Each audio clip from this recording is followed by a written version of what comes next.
Well, welcome everyone. My name is Priscilla. I am from the Washington, Alaska chapter, and thanks for joining us tonight. It started out as just a vision of me and Jillian going to Christy and being like, how do we connect our chapters a little bit more? I joined the foundation over 2 years ago and have deep dived into great strides. Luckily, with going through COVID and everything, I've really had to lean into our community virtually. And so excited to meet you all tonight. And with having these virtual events, it just creates that community just right next door. And so we appreciate everyone coming. So excited to just hear and learn from you guys. And as we step into in-person Great Strides this year, we are so excited. So again, I'm Priscilla, my colleague Jillian. We work on Great Strides for our chapter, and then you guys know Christy, so you'll hear more from the two of them, but just wanted to kick off our event and welcome everyone. Just know that this is being recorded. We are going to hopefully utilize this as a resource for our team leaders as they're signing on to their teams this year and to years to come. So thank you for being here, engaging. We recommend having your cameras on because we love to see your faces, and Jillian touched on it, but this really is an event to just get to know each other and just learn. I think as we are going back to in-person events, it's like, okay, what is Great Strides again? What's it gonna look like? And so we really just wanna learn from our community and just really lean into becoming stronger together. So just a reminder, we are on Zoom, and so camera features, please turn on your camera, but also stay muted. We love to hear all of your guys' chatter, and there will be a time to introduce yourself. I know even for myself, my toddler is right outside the door, so I will stay muted after this, so that way you don't hear any screeches. But we recommend, if you have any questions, feel free to drop them in the chat. Jillian and Christy will be moderating that and be able to pass along those questions to our speakers. We have a great lineup, so I am so excited for you guys to hear from everyone. With that being said, I'm gonna kick it over. Do you guys want to do intros of the community or just pass it along to Kylie? All right, so let's do a little round robin, just as we are coming from our Washington, Alaska community to our Oregon chapter community. I just want to kick it off and kind of hand it over. Jillian, do you want to introduce yourself, and then Christy, and then you guys can pass along? Yeah. Hi, I'm Jillian Farrell, Development Director with Washington Chapter. I've been with the foundation about 4 years. I started in the Northeastern New York chapter, and I was there for almost 2 years, and then I transferred over to Seattle just before the pandemic. So it was amazing timing. But ultimately, in both chapters, I've always been Great Strides, Cycle, really close with the community, which has just been so special. And it was such a gift that my husband got this job and we had to move to Seattle with 5 weeks notice. And it was kismet that the Washington chapter had my same position open working on the same event. So I got to just pick up and move over. But that's it. I'm just so excited to see all of you, and I'll switch it over to Christy. Hi, everyone. I'm Christy McAllister, a Development Director for the Cystic Fibrosis Foundation in the Oregon and Southwest Washington chapter. And been with the foundation 8 years now, shockingly. So really love this community and excited to get this group together. I'm trying to think the best way. I can see almost everyone on my screen, so I'm just going to kick it to Robert. And Robert, if you can see someone and introduce the next person, we'll see if that works. If not, I can call on people too. And just as a word to the wise, if you guys look at the top right, there's a view option, and you can change your view by standard, side-by-side speaker, or side-by-side gallery. And then what I also just learned is you can pull this little toggle to the left, and it will make our slide presentation smaller and all of our faces bigger. So in case you want to see everyone. Okay, I've slid and I rearranged my gallery, so I'm good to go. I am Robert Dunnenkamp. I have been a committee chairman for the Seattle Great Strides Walk since 2000, which makes me old. I have a daughter, Tori, part of Tori's Troopers. She will be 30 years old this year, which is awesome. And she's doing wonderfully, thanks to people like you guys to help raise money to fund research. And yeah, it's a great ride. I do a lot of events. Well, a lot of the ones that have alcohol involved, especially. So yeah. That's it for me. Let me see who's next on my list. I'll just pass it to Jenny. I'm not in any order, but I want to hear Jenny talk. Well, there's two Jennys. So Yeah, which Jenny? Oh. We'll start with you, Jenny Adams. Yeah, alphabetically, Adams will come first. Thanks, Robert. My name's Jenny Adams, and I started the walk in Pierce County, which was Tacoma, but has since moved to Gig Harbor, about 30 years ago, roughly. I've been participating in Great Strides, I think, since I was 16. Obviously, you can probably tell I have cystic fibrosis. And obviously, this is near and dear to my heart. I did chair Pierce County's walk for, I want to say 15 years, and then left due to my health. In 2016, I received a double lung transplant and have been doing really well since then. And so I'm kind of getting back involved and active again with the walk and Great Strides, and I'm happy to be aboard. So that's my story. Let's see, how about if I pass it on to, I know Sam. How about Sam? Hi, Jenny. I haven't seen your face in so long. I know, great to see you. Yeah, well, I'll jump in then. And so I have two kids with CF. My daughter Elena is 19 now. She was born in 2002, diagnosed at 5 months. And so we did her first walk 2 months later in 2003, which is pretty much when I met Jenny, because we're in Spokane now, but we lived in, the Pierce County area for many years. Kids went to Mary Bridge, and but our family was all from Spokane. So for many years, we actually did the Tacoma Walk, which was down at Owens Beach before it moved to Gig Harbor, and the Spokane Walk at the same, both walks each year. Ben came along a couple of years later, and he was born in 2006. So he's about to turn 16 next month. So we're just kind of going along with the changes as they get older. And now we have Trikafta in our life the last 2 years, which has been amazing. And so now we are solely in Spokane. We got to come back home.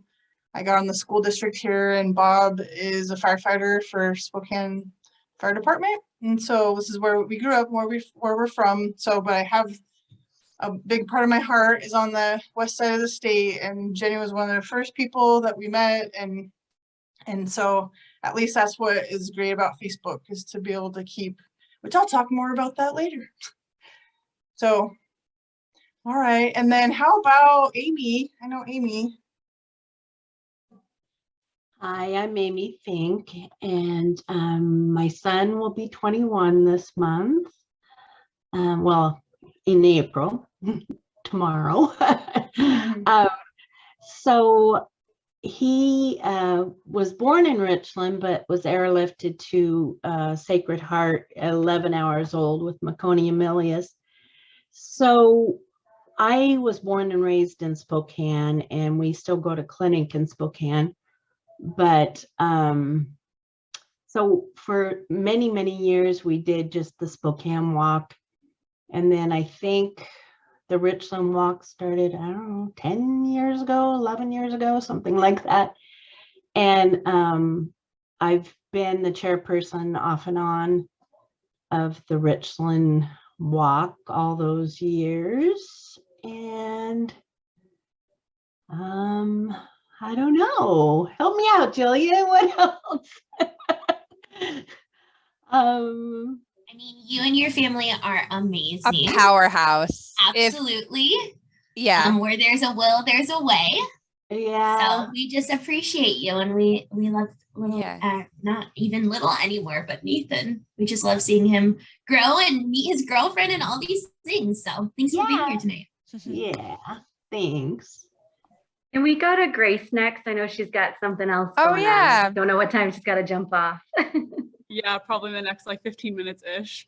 But hi, I'm Grace Anderson. I'm 18 years old. I have cystic fibrosis, and I am the Great Strides Ambassador for Oregon and Southwest Washington this year. I've been doing the walk since I was a baby, so this is my 19th walk, but very excited to be here and meet all you guys.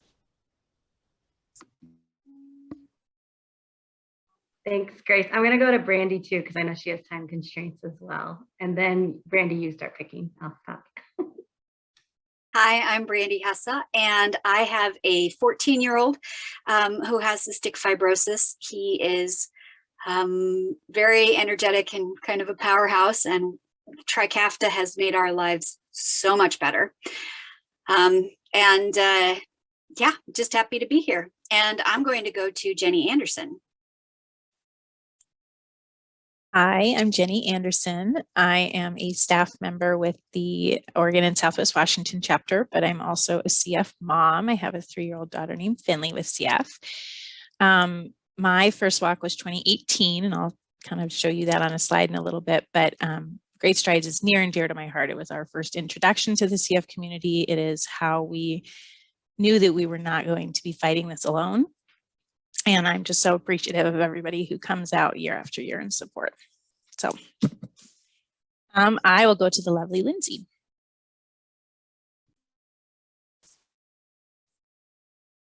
Hey everyone. My name is Lindsay. I'm from the Oregon chapter.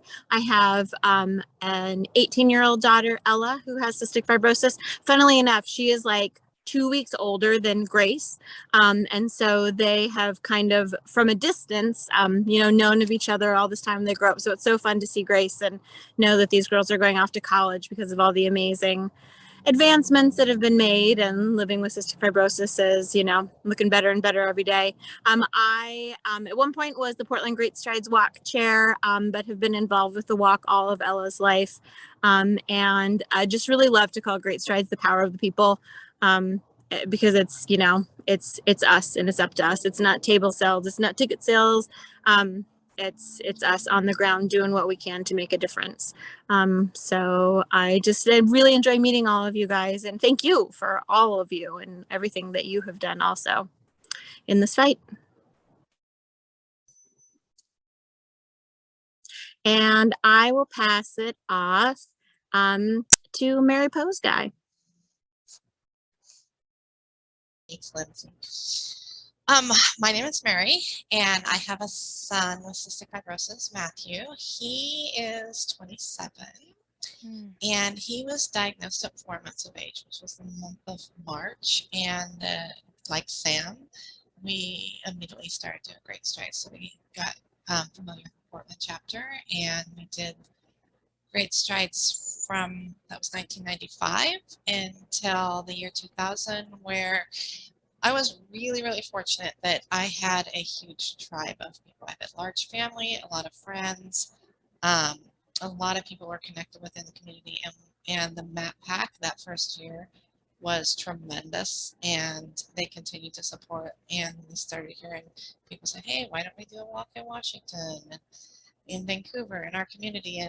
And my sister and I thought, that's not a bad idea. And so in the year 2000, my family actually brought Great Strides to Southwest Washington, and I have been chairing that event ever since.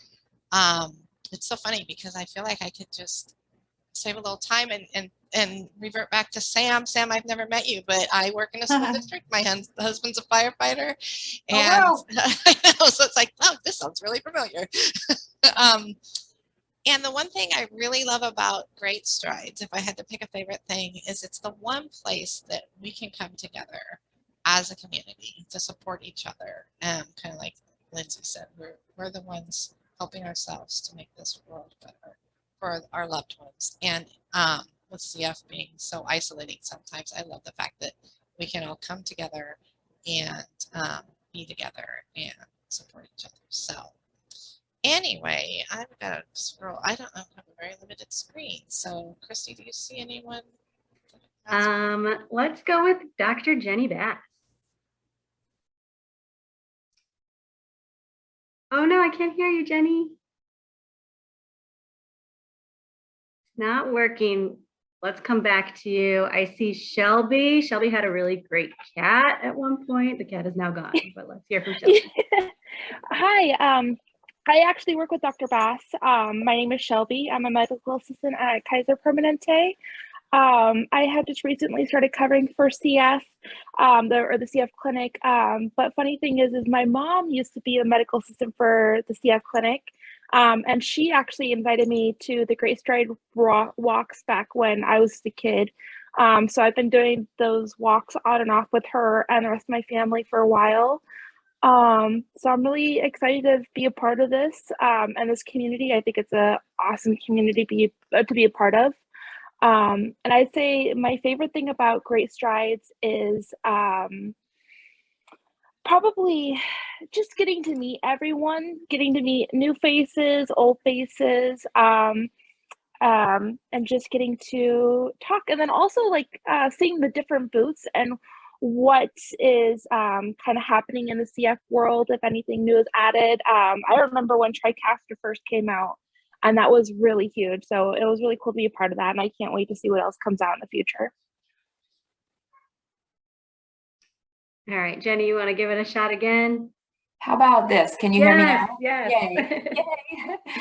So yeah, I am the Pediatric Center Director at Kaiser in Portland, and I love Great Strides. It really is just such an amazing event. In fact, I don't do one event, I do multiple events.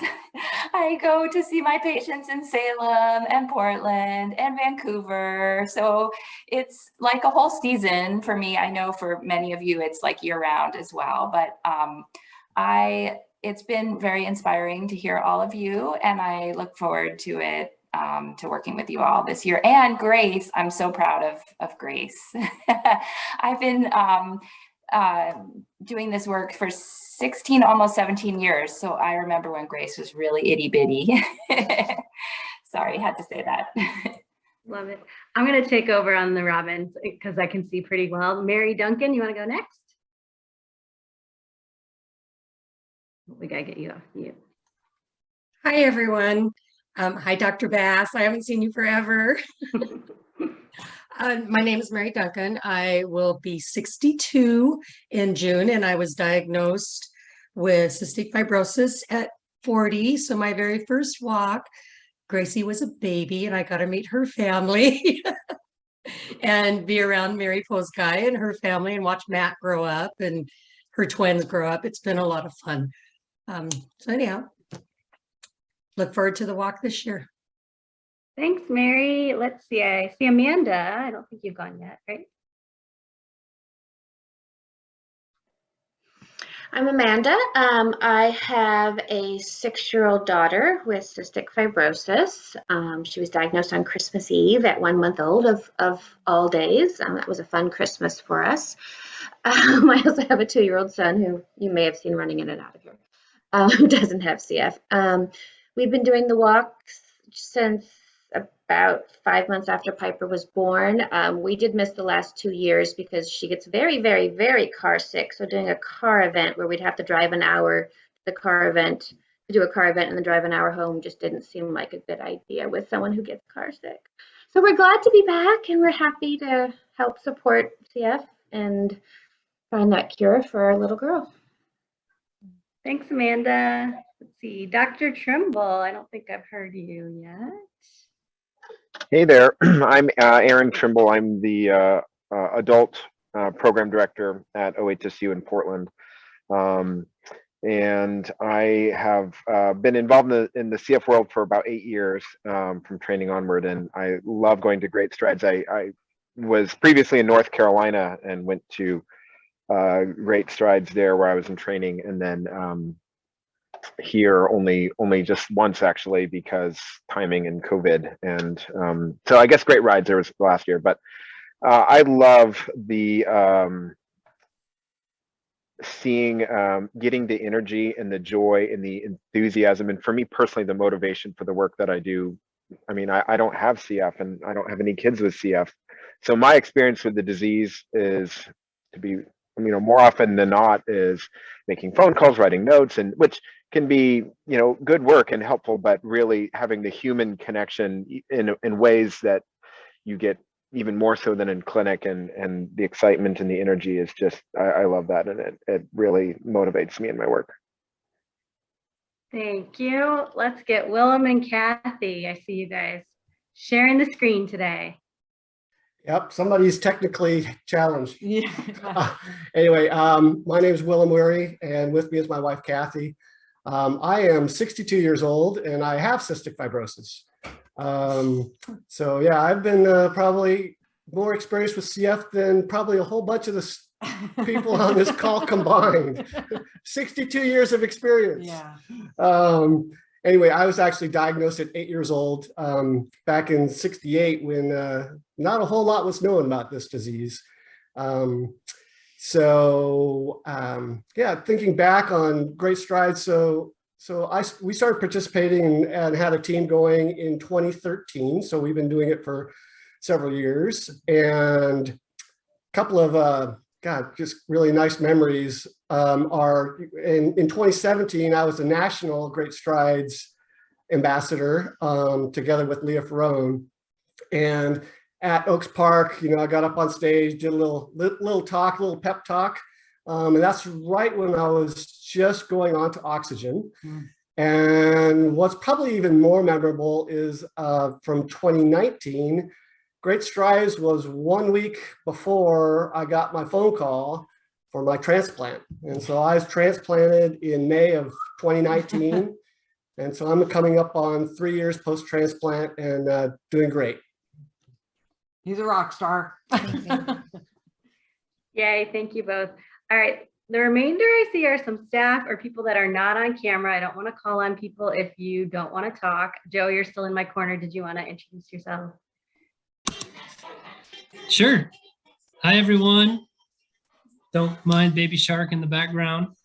I am happy to be here. So great to see so many friends on this call. Thank you for taking the time. My name is Joe. I work with Christy and Jenny Anderson in the Oregon and Southwest Washington chapter. But I also have a Great Strides team, and Christy reminds me that I'm behind on my fundraising. So I'm super excited to be here and listen to all of you experts. So thank you. All right, I'm going to leave it open. If anyone else wants to introduce themselves, go ahead, take yourself off mute. Again, I don't want to make call on anyone that didn't want to talk tonight. So I'll give you Hi there, my name is Dottie, and I am with the Washington chapter. And if I turn my camera on, my internet will go off for some reason right now. But it's so great to log in and see familiar faces that have done great strides and are true hardcore teams that we really value and appreciate. And it is just lovely to meet our neighbors' teams in Oregon. So, and of course, to see Joe and Christy too. So glad to be here. And see Kylie also. Thanks. Thanks, Dottie. All right, thanks everyone. We're so excited for all of you guys to be here. And then now I'm going to turn it over to Kylie for some words of wisdom from our fearless leader. So thanks, Kylie. Thanks for being here tonight. Thank you guys so much for having me. I am thrilled to be here with all of you. I very much love working behind the scenes with our teams in Washington and Oregon, and getting to actually be with their volunteers and participants is a really special moment for those of us who work off in Bethesda. So as the ladies said earlier, my name is Kylie, and I am what is affectionately known as a fundraising partner. And I do work out of the Bethesda office. I am actually in Los Angeles, though. But I do work with our teams in Bethesda. And we coordinate things on the back end, like all the fun incentives you guys are going to be earning as you start your fundraising, and all the fun Facebook posts that you guys are going to be copying and reposting into your own social feeds. So that's kind of some of the work that we do behind the scenes, but we also work with your chapter on a daily basis to kind of help them. The word we've been using lately is speed bumps, help them overcome speed bumps as it relates to things like making sure they have masks and or if they don't need masks, or if they're allowed to have pizza, which we know you guys love pizza at your walks. So that's a lot of what we do kind of behind the scenes, and really helping them strategize how to help you guys use the tools we have available for you more effectively. So that's me, but I really want to talk more about you guys and what it is that you have accomplished. You know, the last 2 years introduced us to words like pivot and transition and get creative and Zoom. Did anybody know the word Zoom before 2 years ago? I certainly did not. But tonight, just listening to you guys, I heard the words that we really like to hear, which is sense of community, powerhouse, a place to gather, feeling a part of something. That's what Great Strides means, and that's what we're really excited about in these coming months is to bring those feelings back. Great Strides is celebrating its 30, I'm gonna get this wrong, it's either 33 or 34 years this year. And it continues to be the place where our families, from Jenny Anderson, who came to us when she found out her daughter was going to have cystic fibrosis, to Willem Weary and Mary, who are in their 60s living with cystic fibrosis. This is the place where our community comes to gather and to learn from each other and to find hope from each other. And that's what you guys all bring to this. And that's why we are here every day. Over the past 30 years, Great Strides has raised, we figured this out 30 years, when we had the 30th anniversary, Great Strides has raised over $500 million. So let that soak in for a minute. You guys are part of that. You guys are part of $500 million raised. But the other big number is that drugs like Trikafta that need to come to market so that our fighters have a fighting chance cost nearly $1 billion to bring to market. So that is the work that our community is doing. That is why Great Strides is important. And Great Strides continues to be the entree for people into the foundation. This is where you all come to learn about our community and learn how to fundraise and how to be part of something. And then you guys all kind of move along. As I've done myself. I've been with Foundation for 10 years. This is my 11th Great Stride season. And this year I'm hiking. So I am going to be hiking in Sedona oh God, in just 1 month. I still can't believe I'm doing this. 17 miles in one day. But we kind of graduate into other things. We graduate, you know, as our children grow up, they become finest honorees because we as people who don't have cystic fibrosis in our families teach our kids that this is something you can do, and they become finest honorees and they continue the work of their parents in this community. And that's us being stronger together. So I do not want to take a ton of time. I'm going to share with you just briefly some of our goals for this year. First and foremost, to be back together in person at all 300 plus Great Strides across the country. That is goal number 1. Goal number 2 is to continue to engage our new families who are coming out of the care centers and really make them feel like they are part of something, make them feel like hearing those words, your child has CF, is not the doom and gloom that it was when Willem's family found out, you know, 62 years ago. Or, I'm sorry, let's do the math. It was actually 54 years ago. And then also the goal is to raise $24 million this year. That is the Great Strides goal for 2022. And you know, I have to tell you, if there is a community that can do it, it is this community, because in the 2 years that we spent living under pandemic circumstances, in those 2 years, Great Strides continue to be a powerhouse fundraising force for the foundation.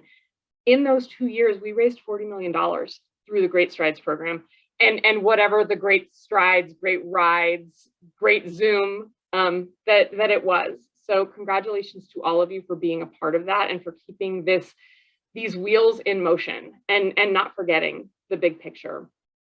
I am so proud of these teams for really coming together, because if the last 2 years taught us anything, it really is that we are stronger together, and that when we collaborate, we can do more.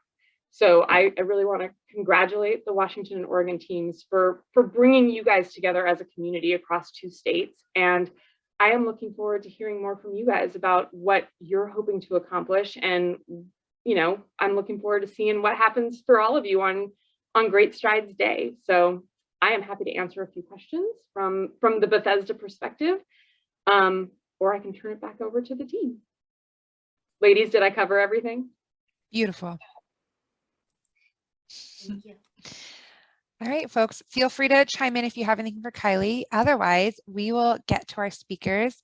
And I think, you know, Kylie really hit the nail on the head. This is about community. It's about learning from each other. I know that you guys are my best teachers. When I have a new family come in and they're getting into Great Strides and they want to know, like, where do we start?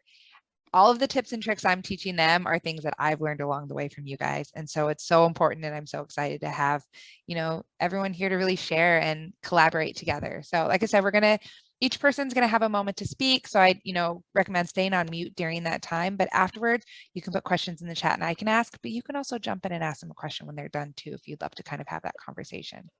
So Hey, we're going to start. sorry, Oh yeah. Sorry to interrupt. This is Aaron Trimble here. Yeah. I have a question just because I'm going to have to go soon. I was wondering to get some advice for people.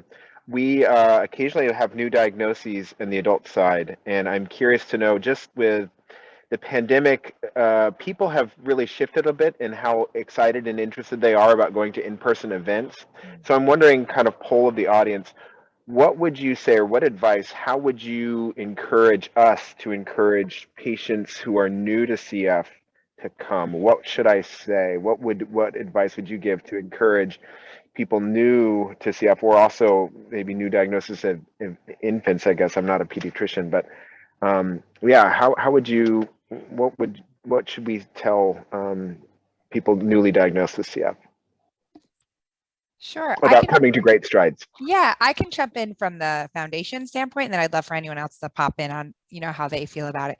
But I can say for us, you know, a lot of ways CF representatives and families were really prepared for the pandemic. We have been so careful about infection control, and that's something we've really pulled through. And so even within the pandemic, you know, we are vigilant about bathrooms and washing and cleaning and masks, you know, and we are following all CDC guidelines. I can tell you that what we hear from the foundation nationally comes down, it is changing as information changes. And our number one goal is always the safety of everybody there. And so if it's a safety issue, I mean, I can comfortably say that we've got you covered there. And if anyone else would like to jump in as far as the community aspect, I'm seeing some stuff in the chat, but feel free to pop in, guys. I was just going to say kind of what you said. The community aspect is what I would push. I mean, not even to like go and fundraise right now, but just go and be a part of this community, see what it's all about. See, I think someone put in the chat, you know, the different ages and your, you know, if you want to talk to someone and, you know, that's next to you, but I think there's so much support and so much comfort, especially for those new diagnosis people, and to be able to see the families and the community. I think there's strength in that too. So that would be my encouragement. Yeah, I'll just chime in. This is Willem. So one of the things that I've always done at the Great Strides is gone around and talked to not only the pediatric kids that are there, but other adults, right? And so having them see somebody who's older, oh, well, okay, I admit it. I'm older, 62. So I think that gives a lot of inspiration, right? It's encouraging, like, okay, it's not a childhood disease anymore. You can now easily get into your, you know, midlife and late and quite a bit later. And I'm hoping to go quite a bit later. So I would encourage that. And the other thing is, you know, with the purple shirts, that helps with the identifying a CFer to a CFer. So, you know, to keep your distance even more so, you know, with COVID, it's probably even more so that you know, we keep our distance. So they try to give all the CF patients or whatever, walkers that are there, designation, so you know who has CF, so who to be extra careful with. I have a little something to add. So what I was thinking, you know, how we look at that in our family, and I have teenagers and a young adult, but how we've always kind of treated the CF walks, the great strides, has been, you know, this is your whole life. You're dealing with this every day, and you know, and pulling no punches. It's hard and it sucks, and I don't know why you have to, and treatments and meds and all that, but this is the one day that we always have every year that people all over in their lives, sometimes that's the only time we see them, is they come to this event. And then I tell my kids, like, you're being celebrated today. Like, this is your day. Like, you're VIPs because you have CF and because of what you've done up until now. And to see, and the thing is like a lot of times we all kind of stay in our team groups anyway. So, and you're outdoors, of course. So, you know, I'm not always going and talking to other families as much. And the kids definitely don't talk to other kids or CF patients as much, but just that whole feeling, like there's nothing else like it. And we look forward to it every year. And of course I get very emotional, but when you see all these people come together and we're, you know, celebrating them, like there's nothing else like, and they just don't experience that on a day-to-day basis. So that, to me, I mean, as long as we can keep going, then, you know, that's the huge motivator for us. And just to see that every year is pretty amazing. Sam, you mentioned the teams, and when I go to Great Strides, and what I hear from so many families that have Great Strides teams, I hear that it gives their friends and family an opportunity to do something. They want to help in any way they can. And when they hear that someone with cystic fibrosis has a Great Strides team, they want to rally around that person and come out to support. So I love the beauty of that too. Yeah, it's so special. Oh, what a kickoff, guys. All right, let's start with Mary, speaking on letter writing. Gotta make sure my mic is on. Letter writing. So letter writing is something that I kind of done in the past more, getting back to it, but it's something you can do on its own, or it's something like I do it in conjunction with email or, you know, requests and Facebook fundraising. And it's kind of like a reminder, you're making sure you're not missing anybody who might have missed the Facebook post or whatever. So you can do it either way.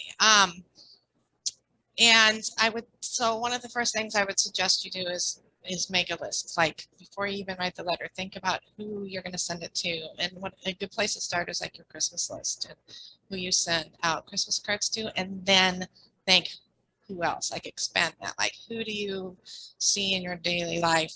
Who do you work with? Who do you maybe talk to at the bank on a regular basis? And I've sent the letter of my letter writing campaign to our eye doctor and send it to the clinics and stuff, and we've gotten a response. So when you think you have your list, think a little bit more, because you could probably add to it just by extending that thought process a little bit.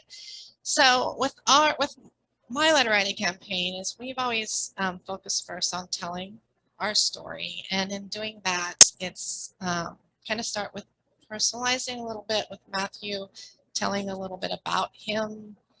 A lot of people are going to know a little bit anyway if you're sending it to him, but maybe what he's done throughout the year as a boy or a young man as he grew. So make it more personal. Then I try to tell a little bit about CF also. If people don't understand, I simplify it. I know you can say, how do you simplify CF? But just a little bit about how it's a genetic disease and how it affects the body and the problems it causes within Matt's body. And then I like to tell a little bit about how that also, those problems impact him on a daily basis. So like his treatment burden, which has changed over the years. So each year my letter is a little different. Like the number of hospital visits, the number of pills they take in a year. Sometimes just, if you just calculate how much did you take this week and times it by the weeks in a year, even I was shocked at how many pills Matt would swallow in a year. So just things like that. Talk about if these had hospitalizations, talk about new treatments that have come. And then I always like to talk about our hope for the future for Matt in each letter too. So it's not just like, oh, this is CF, but this is what our hope is. I like to try to be informative with my letter and capture the opportunity, because CF is about, or Great Strides is about fundraising, but it's also a really good opportunity to advocate and teach people about what we're going through as a family or Matt as an individual. And so I try to capture those opportunities by talking a little bit about the foundation itself and the success of the foundation and how far research has come. I think when I first started doing letter writing campaigns, we didn't even have Pulmazine or inhaled Toby. I mean, I think we might have had inhaled Toby, but not the pod handler. So there's been a lot of changes in the year. So each year I give a little update on what's new, and I make sure that when I do that, I give credit where credit's due, and I thank the people who have donated in the past, and I let the people that I'm writing to know this is how your money's being spent. It's buying the science that's going to make a difference in Matt's life, you know. And I like to always try to give a little bit of update on like where research is going now and why we still need that support to push that science along.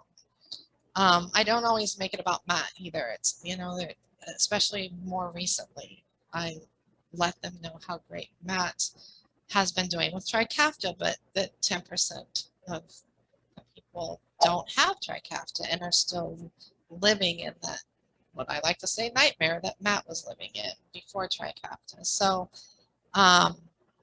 let's see. I think that's about all the capturing of that opportunity. But I also, when I write the letter, you can be creative. I'm not as creative. I've seen some really creative letters in the past that other people have done. Like I've seen some that are like wanted posters. They do it like wanted, the cure. I've seen some done like the intro to Star Wars. I'm not that creative, but I try to be creative with my coloring, like a colored paper that's something eye-catching, or pictures, definitely pictures. I try to put pictures on of Matt, or sometimes I put pictures on of like just a picture of his treatment burden for the day. I'll put, you know, how many IVs he's on that day, or a handful of the pills he takes in a day, just to give people a visual about what life is like with cystic fibrosis. And then the one thing I would suggest as far as the makeup of the letter itself is to be really careful as far as like the font. Make it easy to read, nothing too, sometimes that real fancy writing can look a little hard for people to read, and that's just because of feedback I've had. Or if you're sending it to great aunts or great uncles or grandma and grandpa, that, you know, you make it too small, they're not going to be able to read it. And I've had a couple of aunts that have made sure they let me know that. Anyway, and then this is a big one. I like to make it easy when we do our letter writing campaign. I always put in a self-addressed stamped envelope, and I'm not always going to get those back, and so it's a little bit of a cost for me, but a lot of times I do, and that makes it easy for someone just to write a check or throw some cash in if they want to do that, but and send it right back to me. I think it's worth the investment to do that. So I make it easy for them to support us. And I just learned a little trick from Christy that there's a way, if people, because the CF Foundation is trying to go paperless and have been to be completely paperless as much as possible. There is a way on the CF app that if you get checks in a letter writing campaign, that you can scan it right onto your fundraising page. And so I would just say, don't ask me how to do that, but talk to your events coordinator at your chapter and they can help you do that. I did it once yesterday to test it. It was really easy. So the other thing, making sure I have notes over here just so I won't forget anything important. After you're all done and you've done that, when the walk is over, I like to send a follow-up letter to everybody that I sent a letter to. It's a thank you for your sponsorship or your donation, or however you helped, if you helped just by sending us good thoughts or prayers or whatever. But I include everyone I sent it to, because sometimes someone didn't, they weren't able to support you this year, they might be able to support you next year. So I send a thank you letter with an update on how successful our walk is, and send it out to everybody to keep those contacts warm. So I think I kind of rushed through that, but I think I pretty much covered the points of the letter writing campaign that I wanted to make sure that I shared as far as what we do. So if anyone has any questions. I do. Have you ever been surprised by who donated? As you're kind of Yes. expanding, I feel like sometimes, I imagine you must get people and you're like, whoa, that's Yes. great. And it's so, it is, and it's so motivating to reach out to someone that you don't think will donate, but it's like, what harm is it just to send it and get into it? It's motivating, and it's inspiring to know that there are so many people out there that really, really do care and really want to make the difference. Mm-hmm. Amy just popped up in the chat. She, Amy Fink, also does letter writing, and it's, brings in the most fundraising. They do 300 letters a year. And one thing that she started incorporating that's made it really easy is a QR code straight to her team page. So folks that maybe don't want to send a check back or do that, they can scan the QR code on the letter and it takes her right to Amy Fink's fundraising page, and they can make that donation from their phone. And it's kind of streamlined a little. I know it's been great. We have to talk to her. That might be a little too much technology, but it's a really good idea. Christy could make it for you and just send you the image and you can just pop it on. That's what I do for Amy. That's really incredible. Thanks, Mary. Really good tips. We're going to pop on over to Sam. She's going to speak a little bit about her success with Facebook fundraising. Okay, I will talk. I've told Priscilla I really don't think that I should qualify as any sort of expert in this topic, but we have had a successful Facebook fundraising campaign the last couple of years, and there's reasons for that. But the thing is that it's so easy. I would definitely consider adding this to a letter writing campaign. I mean, I've written many letters, over years, and I would save the Word document and change the pictures and change up the wording and give them updates on the kids. And but honestly, we are two working parents and we have two kids with CF, and we went through many years where we were in and out of the hospital quite often, at least 3 times a year for several years. And they're really, and this was I have to do this every year. And there were years, and Bob was deployed in Iraq, and Lainey had cancer, and so there's been so many things that have come up that it made it very, very difficult for me to get this done, the letter writing done. And so these last few years, and with COVID and things were crazy, I didn't write a letter campaign the year of COVID. And so just signing up our team and how easy it was to click on Facebook. And we were like the top Facebook fundraising team in Washington. And really, honestly, there wasn't a whole lot that, just the time commitment to that is a fraction of what it is for writing your letter, like hand letters. And of course, there's still people that, I have, family, friends, and older relatives that are not on Facebook. So like I said, I really feel like it is great to supplement what else you do and any wraparound events or things like that, or emails.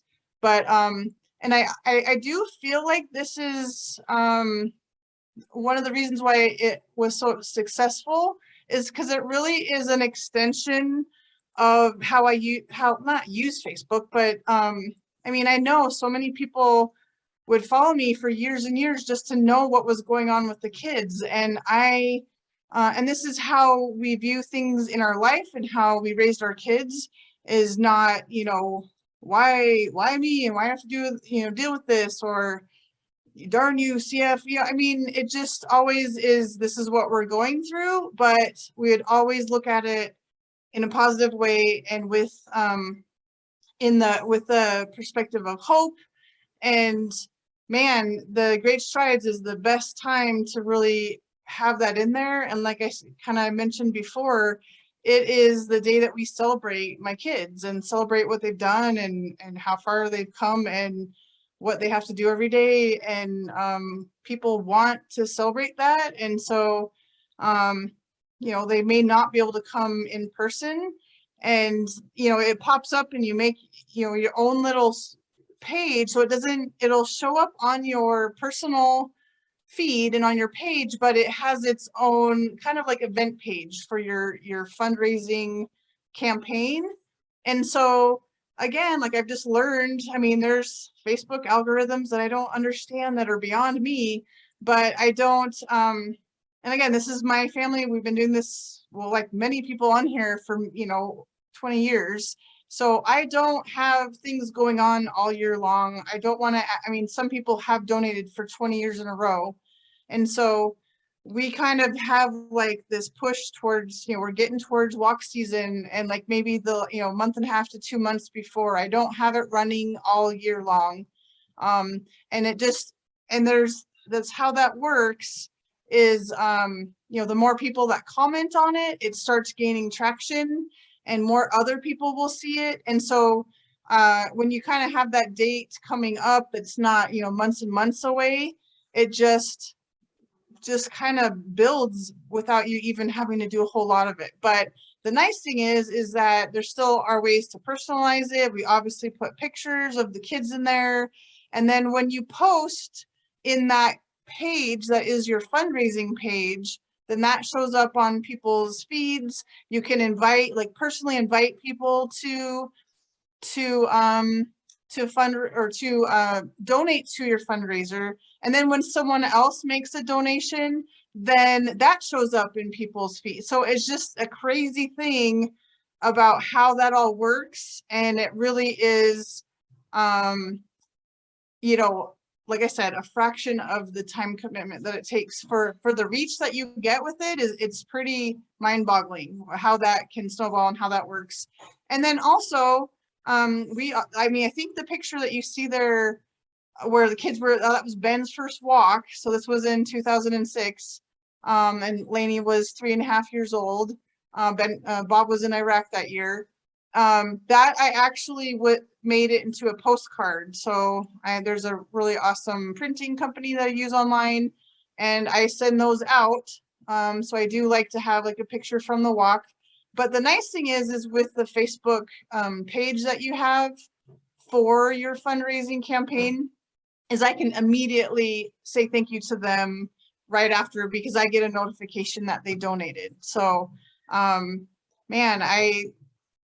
like I said, I'm not an expert in it, but we've been pretty successful, and it was just something that I added to what we were already doing. And for those years where it was crazy and I couldn't get to the letter writing, and we were able to do this and still make a pretty good impact and give, and just like Mary was saying and what she was asked, there were people coming out of the woodwork that I was completely surprised, like they have never once commented or even liked on any of my personal posts, that I'm like, wow, like this person gave $200 and I haven't seen them since high school. And so the reach that you can, and I, you know, never would have had their their mailing address to send them a letter or their email. So it is pretty awesome, just kind of the thought of how, you know, you have more spheres of influence and more people to reach out to that you may not, you know, be able to with the letter. So it's just adding kind of your reach to even more people that want to be a part of it and want to, you know, help in any way they can. And it's also how they're able to hear about the walk too. Like, so I don't post on it every single day, but I after a couple of days I'll make another post or another picture, and when you thank someone for their donation, then that shows up in people's feeds. So it's just really cool how that works. And just things that you would be doing on social media anyway. So I think that's it. Amazing. Sounds like you've really like figured out how to utilize all aspects of the Facebook fundraising, which I love, for like making the personal story, adding the photos, re-commenting so it's re-showing up in feeds. What I'm hearing though is like the best part is just the ease of it, right? And I know like letter writing and passion fundraising is so incredibly like it works great. It's an amazing fundraiser, but I know some of us have little kids, or some of us are just like tired from 2 years of pandemic or working so much, and that time commitment can be really tough. And so I love that there's this other avenue for fundraising that is, you know, hopping on your Facebook and setting it up with as much time as you can give to it. And it makes it so easy for people to donate. Like, honestly, like, you know, people writing checks and popping them in the mail. I know that there's people that is a roadblock, and they're like, oh, I meant to do that, or I'll do it. But when you can just click on this button and you beep, beep, beep, and, you know, and it sends it, like, that's kind of, you know, where we're at with a lot of things, how automated and digital it is. So it's just another way that, you know, some people actually prefer. So I love it. Thanks, Sam. I'm going to move on unless anyone wants to jump in, just because we're getting close to 6. Jenny Anderson, would love to hear from you about passion fundraising.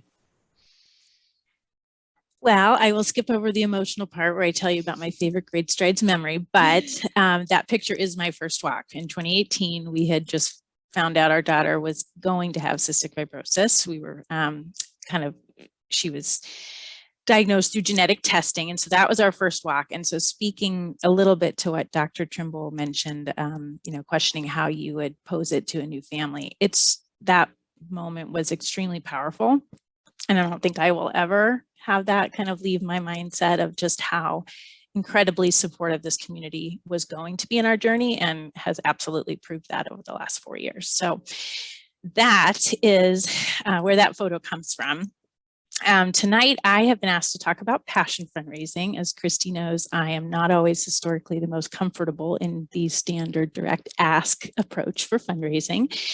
So over the last couple of years, our family has tried some different tactics in a way to kind of really broaden our network.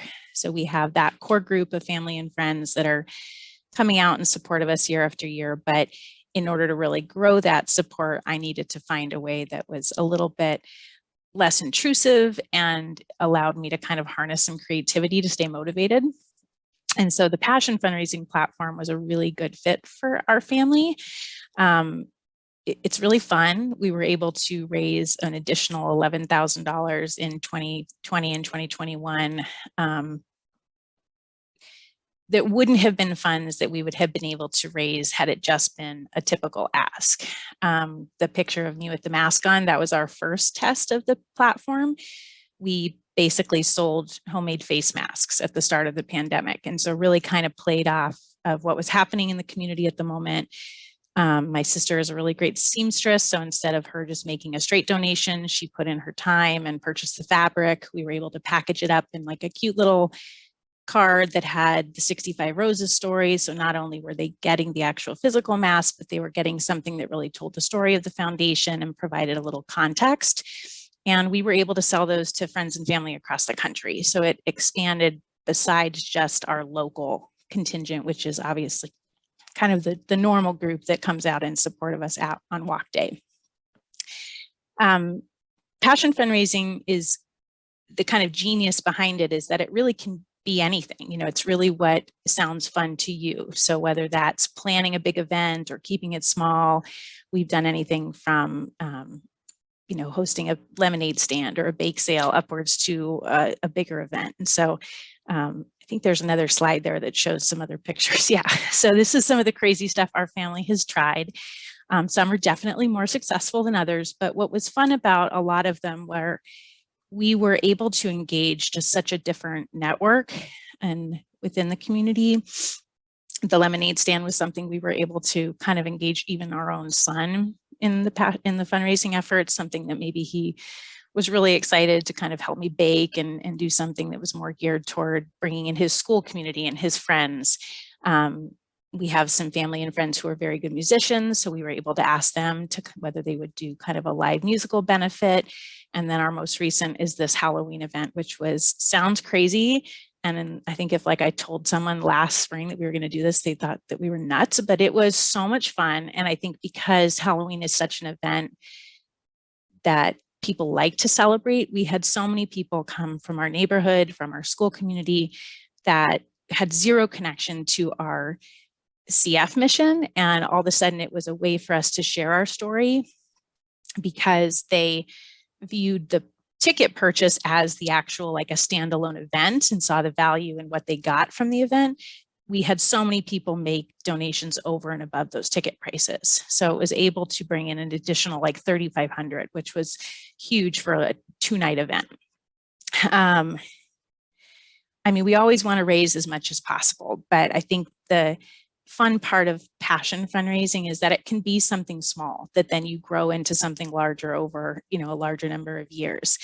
It allowed us to tap into multiple new networks. We kind of went into our parents and their generation and communities. We went into my son's school, our neighborhood. These are groups that we wouldn't have had access to or had felt comfortable making a direct request from.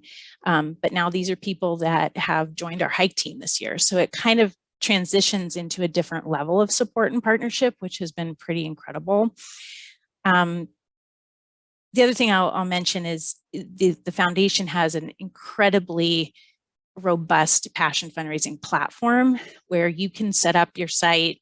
There's a website, you can kind of design it and integrate pictures and colors. And so I think it feels overwhelming to people sometimes to think about putting on this big event, but the foundation really has kind of set the stage and this platform where you can put that together much easier than it may sound.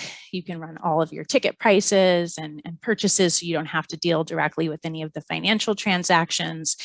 And it's just a lot of fun.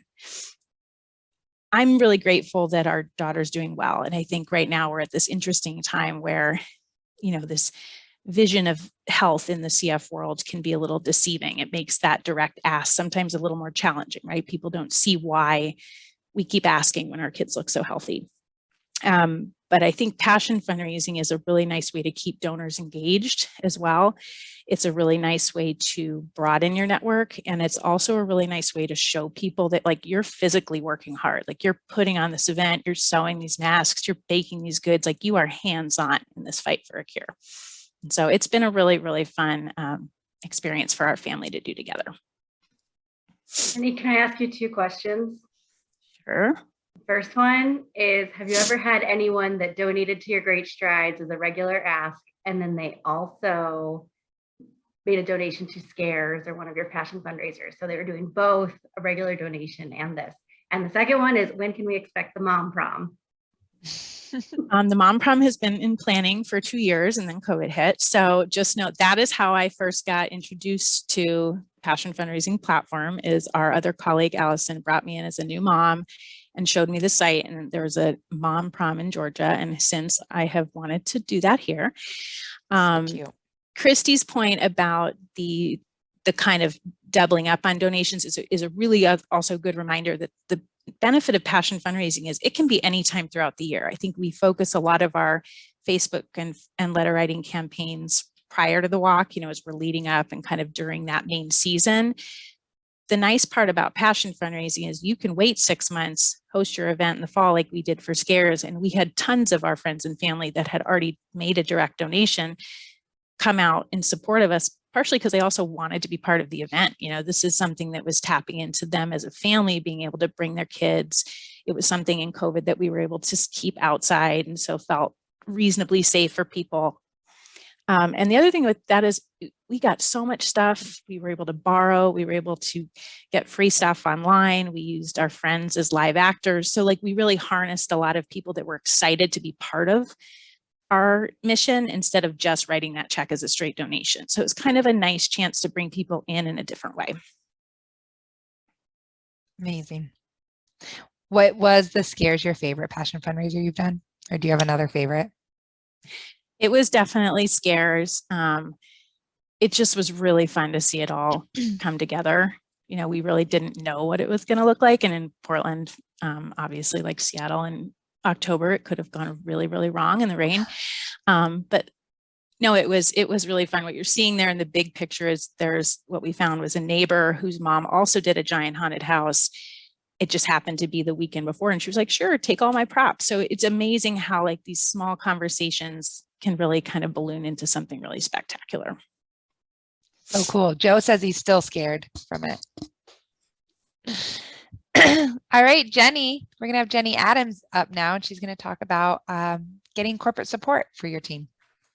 Hello. Some of this may be a little redundant in terms of when speaking about the letter writing, but this is more geared towards corporate letter writing. And one thing to remember is that corporations or corporate support comes in all sizes. So corporate can mean a company of 100 people, or it can mean 5 people.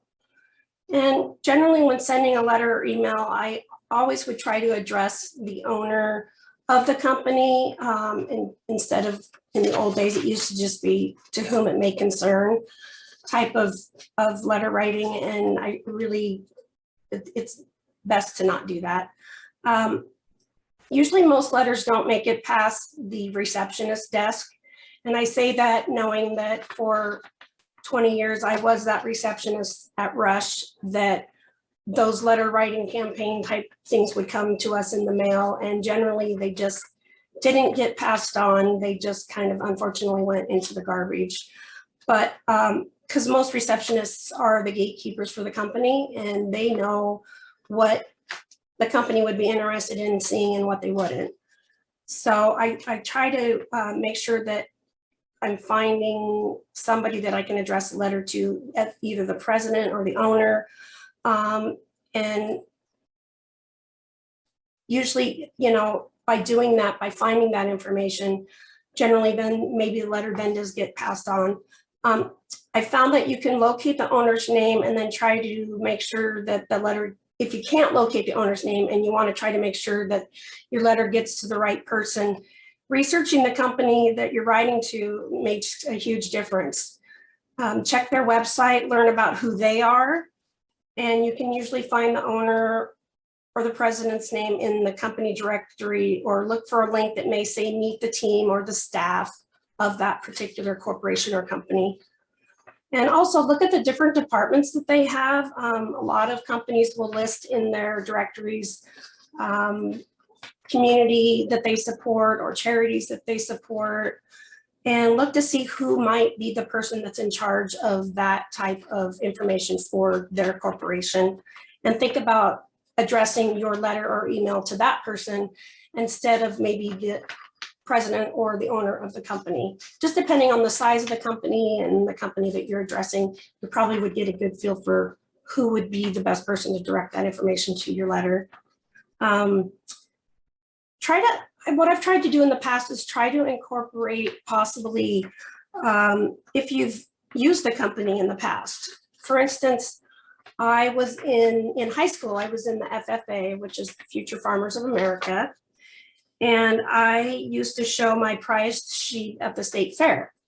And when I contacted the local feed store who had been supplying my sheep for many years, my sheep food for many years, I talked about how they unknowingly supported my dream of participating in an event that changed my life, which made a big impact when I explained to them what I was doing and why I was doing it, and about CF, and just how that, even to this day, is still just really made an impact on my life to be able to participate in something in high school that wasn't necessarily sports related, but still gave me a feeling of participating with friends at school. And so the feed store then became a regular donor for many years. I like to personalize emails and letters as much as I can. I know we talked about that a lot already, including a picture. I like to maybe have a picture where I'm in my Great Strides t-shirt. That also gives me an opportunity to drop a line about how they could possibly have their logo on the back of the t-shirt with their sponsorship. And that always, you know, appeals to companies for a good advertising for what I feel is a pretty decent price. And sending out paper letters, we talked about maybe doing something to get their attention, like printing it on color paper or something that makes it stands out. Another thing I've done in the past that doesn't cost a whole lot of money is I've included a seed flower packet of forget-me-not flowers in with my letter, just to kind of make it so that when they're opening it and that packet falls out, it gets their interest up, and then they actually do read my letter. I can't tell you how many times that has actually worked in obtaining a sponsorship from a corporation or a larger company. I've also, Rush is a large company, and in working with them, I was able to tap into many of the companies that we work with, and vendors and suppliers.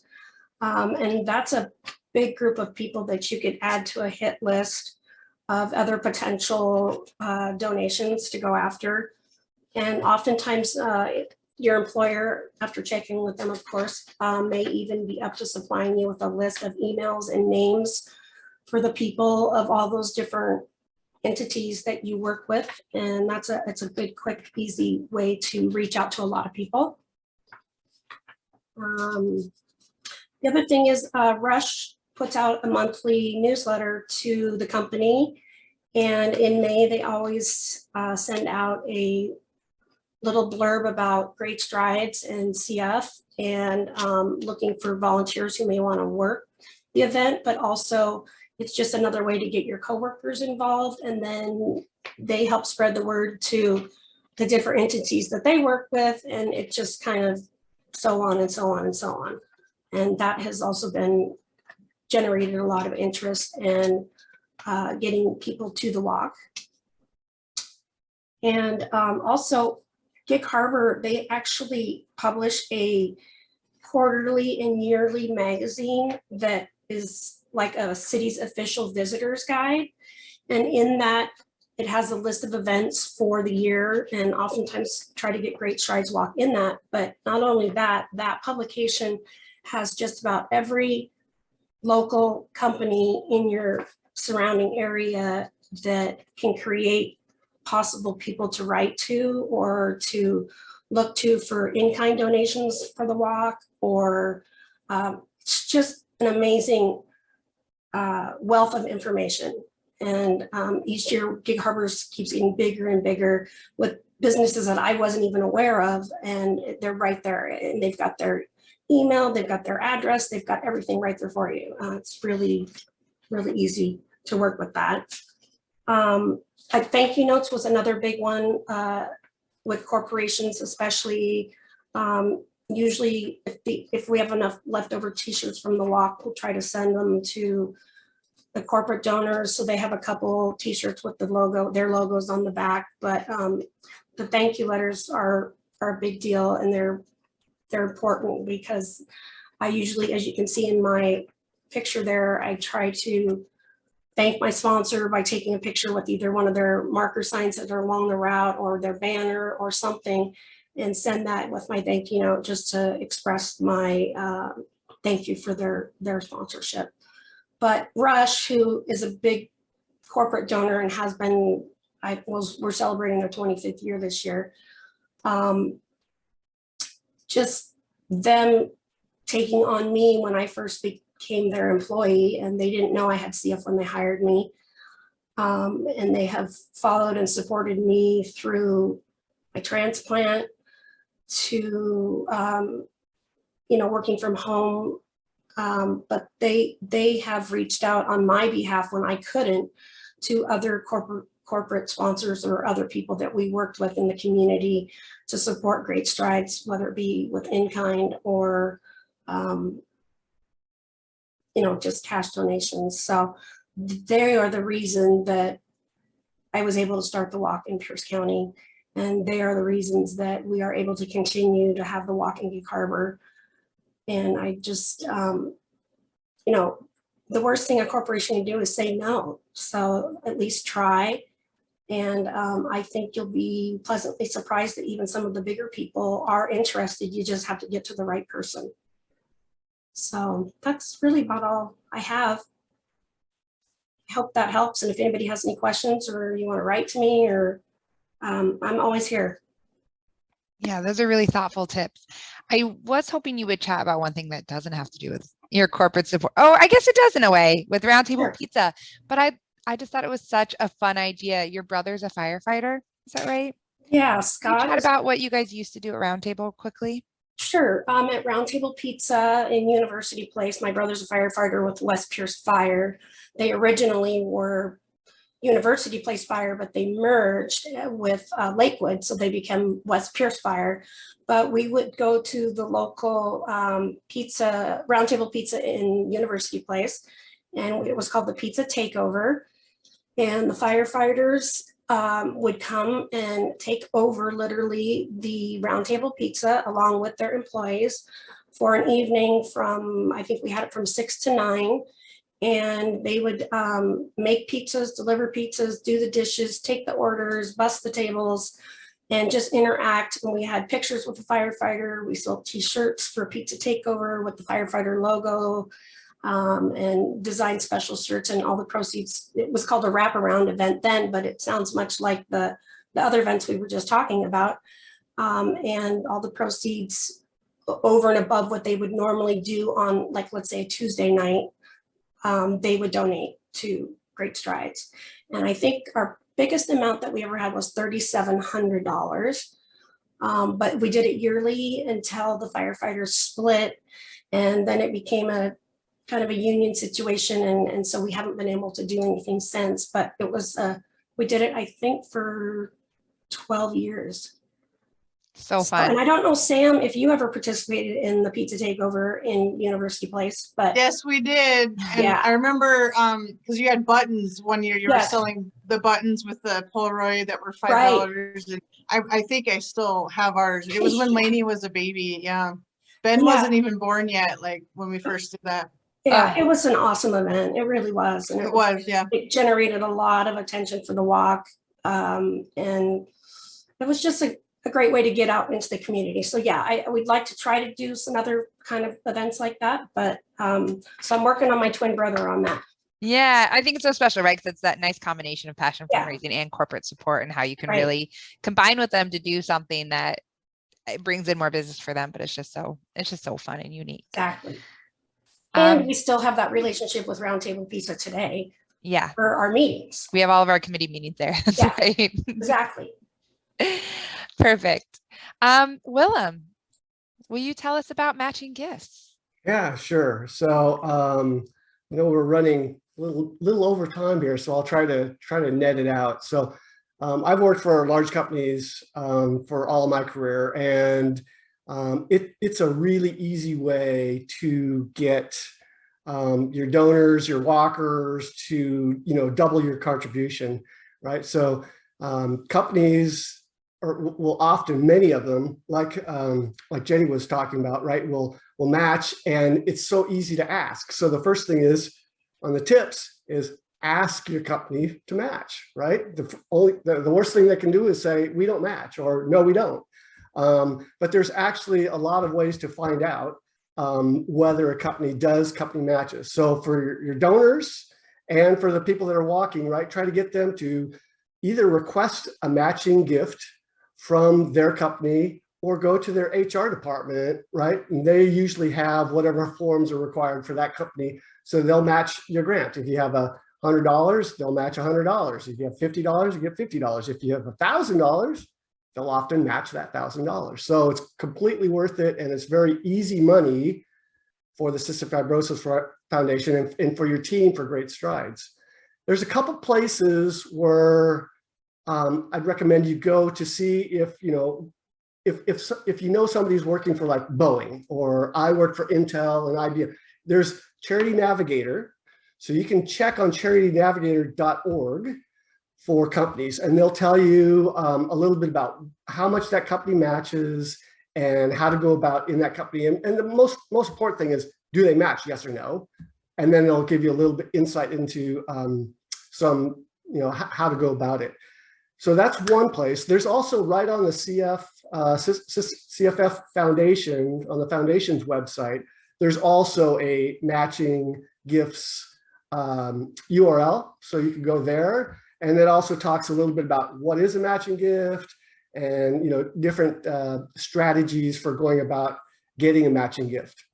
So one of the things we do with almost all of our emails, especially I have a lot of my connections are, they're working in companies, is I make that part of my email request, right? When I say, hey, we're doing great strides, Mary talked about the letter writing. Well, I put that letter writing all in an email, same types of things. But I also include, hey, if you're working for a company, request a matching gift, right? And that's a great way to get it. And a lot of times what we've gotten is we'll get people that, for example, connections that work for Boeing. And I know Boeing does matching gifts, right? So then you have to go back after you get their donation, right, onto your team, go back and ask them, like, did you ask Boeing? Did you try to get your matching gift? Because that, again, it's free money, and it's a great way to double that person's contribution to your team.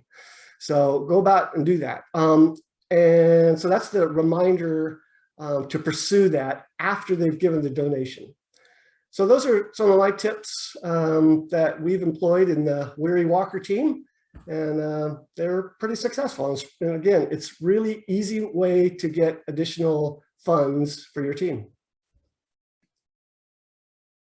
Thank you, Willem. I remember working with someone, I think it was in the Cincinnati office, and he worked for PNC Bank, which was big there. And that was when they were paper forms. A lot of it's online now, but he would literally go around his office with the paper forms and be like, thanks for your donation, here's the form. Thanks for your donation, here's the form. So it's an extra step that you might not even think that it's there. And like you said, totally free money. So yeah, and some companies will do an exact match, and some companies have a maximum, right? So you just get what you can, but usually it's a direct match.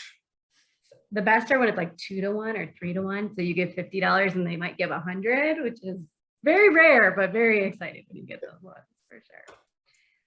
Perfect. Well, yes, to Willem's point, we did take a lot of time, but I think it was time well spent. I'm so glad to have all of you here, getting to meet you, see new faces and familiar faces. I want to definitely thank Kylie for being a part of this, as well as our speakers, Mary, Sam, Jenny, and Willem. I really appreciate the time you put into sharing some tips with us. I think we will just wrap it up. I'm happy to stay on the line if anyone has questions, or if you wanted to connect with someone else on the call, I can stay a little bit longer, but we will wrap up for those that need to go and say thank you so much. I hope you're leaving feeling inspired and excited to try some new things for your great strides. I know I am. So thank you all and have a good night.